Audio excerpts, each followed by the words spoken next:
The Masque of the Red Death, by Edgar Allan Poe, published 1850. The Red Death had long devastated the country. No pestilence had ever been so fatal or so hideous. Blood was its avitu and its seal. The redness and the horror of blood. There were sharp pains and sudden dizziness, and then profuse bleeding at the pores with dissolution. The scarlet stains upon the body, and especially upon the face of the victim, were the pest ban which shut him out from the aid and from the sympathy of his fellow men. And the whole seizure, progress, and termination of the disease were the incidents of half an hour. But the Prince Prospero was happy and dauntless and sagacious. When his dominions were half depopulated, he summoned to his presence 1,000 hale and light-hearted friends from among the knights and dames of his court, and with these retired to the deep seclusion of one of his castellated abbeys. This was an extensive and magnificent structure, the creation of the prince's own eccentric yet august taste. A strong and lofty wall girdled it in. This wall had gates of iron. The courtiers, having entered, brought furnaces and massy hammers and welded the bolts. They resolved to leave means neither of ingress or egress to the sudden impulses of despair or of frenzy from within. The abbey was amply provisioned. With such precautions the courtiers might bid defiance to contagion. The external world could take care of itself. In the meantime it was folly to grieve, or to think. The prince had provided all the appliances of pleasure. There were buffoons, there were improvisatori, there were ballet dancers, there were musicians, there was beauty, there was wine. All these in security were within. Without was the Red Death. It was toward the close of the 5th or 6th month of his seclusion, and while the pestilence raged most furiously abroad, that the Prince Prospero entertained his 1,000 friends at a masked ball of the most unusual magnificence. It was a voluptuous scene, that masquerade. But first let me tell of the rooms in which it was held. There were 7, an imperial suite. In many palaces, however, such suites form a long and straight vista, while the folding doors slide back nearly to the walls on either hand, so that the view of the whole extent is scarcely impeded. Here the case was very different, as might have been expected from the Duke's love of the bizarre. The apartments were so irregularly disposed that the vision embraced but little more than one at a time. There was a sharp turn at every 20 or 30 yards, and at each turn a novel effect.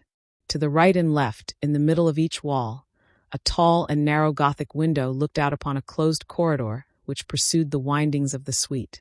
These windows were of stained glass whose color varied in accordance with the prevailing hue of the decorations of the chamber into which it opened. That at the eastern extremity was hung, for example, in blue, and vividly blue were its windows. The second chamber was purple in its ornaments and tapestries, and here the panes were purple. The third was green throughout, and so were the casements. The fourth was furnished and lighted with orange, the fifth with white, the sixth with violet. The 7th apartment was closely shrouded in black velvet tapestries that hung all over the ceiling and down the walls, falling in heavy folds upon a carpet of the same material and hue. But in this chamber only, the color of the windows failed to correspond with the decorations. The panes here were scarlet, a deep blood color. Now in no one of the 7 apartments was there any lamp or candelabrum, amid the profusion of golden ornaments that lay scattered to and fro or depended from the roof. There was no light of any kind emanating from lamp or candle within the suite of chambers. But in the corridors that followed the suite, there stood, opposite to each window, a heavy tripod, bearing a brazier of fire, that projected its rays through the tinted glass and so glaringly illumined the room. And thus were produced a multitude of gaudy and fantastic appearances.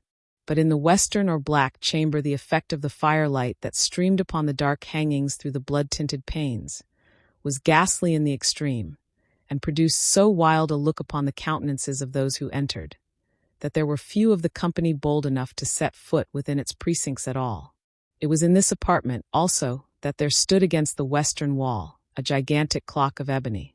Its pendulum swung to and fro with a dull, heavy, monotonous clang, and when the minute hand made the circuit of the face, and the hour was to be stricken, there came from the brazen lungs of the clock a sound which was clear and loud and deep and exceedingly musical, but of so peculiar a note and emphasis that, at each lapse of an hour, The musicians of the orchestra were constrained to pause, momentarily, in their performance, to hearken to the sound, and thus the waltzers perforce ceased their evolutions, and there was a brief disconcert of the whole gay company.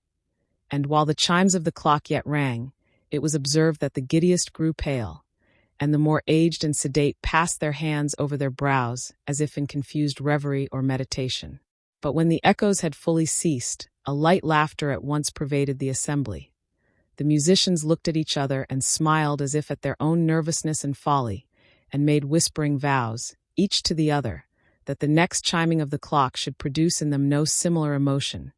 And then, after the lapse of 60 minutes, which embraced 3,600 seconds of the time that flies, there came yet another chiming of the clock, and then were the same disconcert, and tremulousness and meditation as before. But in spite of these things, it was a gay and magnificent revel. The tastes of the Duke were peculiar. He had a fine eye for colors and effects. He disregarded the decora of mere fashion. His plans were bold and fiery, and his conceptions glowed with barbaric luster. There are some who would have thought him mad. His followers felt that he was not. It was necessary to hear and see and touch him to be sure that he was not. He had directed, in great part, the movable embellishments of the 7 chambers, upon occasion of this great fete, and it was his own guiding taste which had given character to the masqueraders. Be sure they were grotesque. There were much glare and glitter and piquancy and phantasm, much of what has been since seen in Hernani. There were arabesque figures with unsuited limbs and appointments. There were delirious fancies such as the madman fashions. There were much of the beautiful, much of the wanton, much of the bizarre, something of the terrible, and not a little of that which might have excited disgust. To and fro in the 7 chambers there stalked, in fact, a multitude of dreams.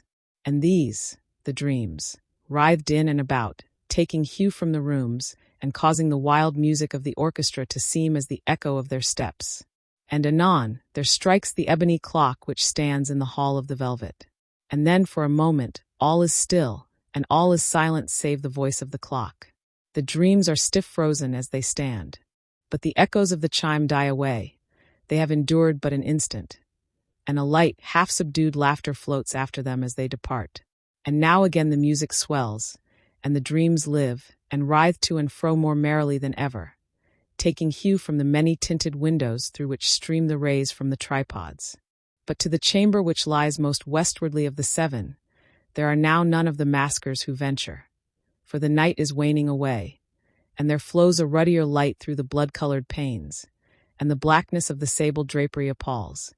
And to him whose foot falls upon the sable carpet, there comes from the near clock of ebony a muffled peal more solemnly emphatic than any which reaches their ears who indulge in the more remote gaieties of the other apartments. But these other apartments were densely crowded, and in them beat feverishly the heart of life. And the revel went whirlingly on, until at length there commenced the sounding of midnight upon the clock. And then the music ceased, as I have told, and the evolutions of the waltzers were quieted, and there was an uneasy cessation of all things as before. But now there were 12 strokes to be sounded by the bell of the clock, and thus it happened, perhaps, that more of thought crept, with more of time, into the meditations of the thoughtful among those who revelled. And thus, too, it happened, perhaps, that before the last echoes of the last chime had utterly sunk into silence, there were many individuals in the crowd who had found leisure to become aware of the presence of a masked figure, which had arrested the attention of no single individual before. And the rumor of this new presence having spread itself whisperingly around, there arose at length from the whole company a buzz, or murmur, expressive of disapprobation and surprise. Then, finally, of terror, of horror, and of disgust. In an assembly of phantasms such as I have painted, it may well be supposed that no ordinary appearance could have excited such sensation. In truth, the masquerade license of the night was nearly unlimited, but the figure in question had out-Heroded Herod, and gone beyond the bounds of even the prince's indefinite decorum. There are chords in the hearts of the most reckless which cannot be touched without emotion. Even with the utterly lost, to whom life and death are equally jests, there are matters of which no jest can be made. The whole company, indeed, seemed now deeply to feel that in the costume and bearing of the stranger neither wit nor propriety existed.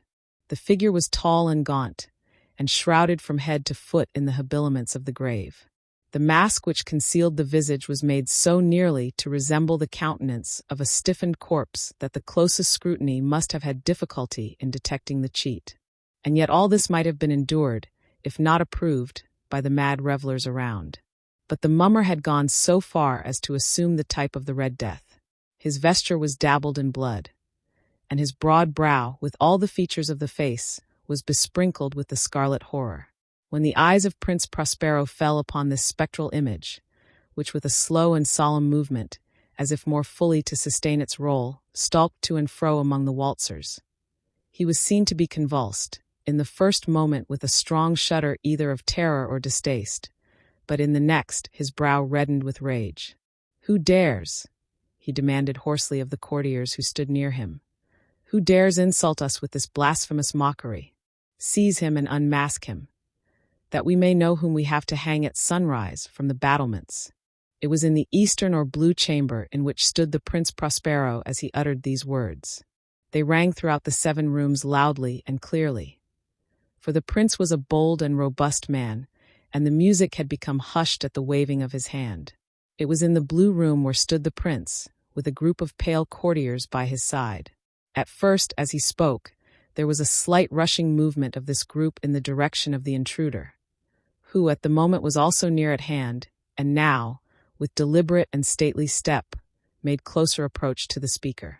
But from a certain nameless awe with which the mad assumptions of the mummer had inspired the whole party, there were found none who put forth hand to seize him, so that, unimpeded, he passed within a yard of the prince's person, and while the vast assembly, as if with one impulse, shrank from the centers of the rooms to the walls, he made his way uninterruptedly, but with the same solemn and measured step which had distinguished him from the first, through the blue chamber to the purple, through the purple to the green, through the green to the orange, through this again to the white, and even thence to the violet, ere a decided movement had been made to arrest him.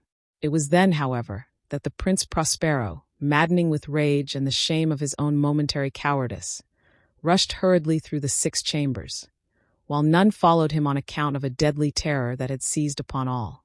He bore aloft a drawn dagger, and had approached, in rapid impetuosity, to within 3 or 4 feet of the retreating figure, when the latter, having attained the extremity of the velvet apartment, turned suddenly and confronted his pursuer. There was a sharp cry, and the dagger dropped gleaming upon the sable carpet, upon which, instantly afterwards, fell prostrate in death the Prince Prospero. Then, summoning the wild courage of despair, a throng of the revelers at once threw themselves into the black apartment, and seizing the mummer, whose tall figure stood erect and motionless within the shadow of the ebony clock, gasped in unutterable horror at finding the grave cerements and corpse-like mask which they handled with so violent a rudeness, untenanted by any tangible form. And now was acknowledged the presence of the Red Death.